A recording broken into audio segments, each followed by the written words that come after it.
Salam aleikum, nëse jam e punësuar, a lejohet të bëj dua për të patur një punë tjetër? Aleikum salam.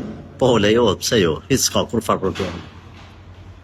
Na gjithmonë e punojmë atë që kemi mundësi, mrena halalit, po synojmë me gjithë halal më mirë.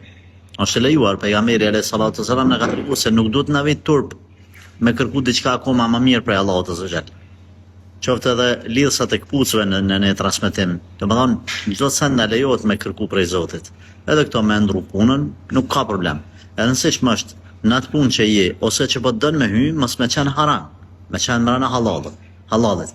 Pastaj e dyta, me falendëru Zotin azza xal për të mirat të cilat i ke. Me falendëru Zotin edhe për punën që e ke, sepse ka njerëz që krejt mirat i kanë, thjesht na themi në gjuhën popullore, është çu pesh.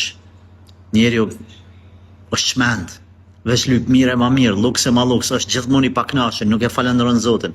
Ai që se falendron Allahun azza wa jall, Zoti ja merr edhe çato çka e posedon. Prandaj falenderoj për punën, falenderoj Allahun për punën që e ke, edhe lyp punë tjetër, bën dua për punë tjetër, s'ka problem.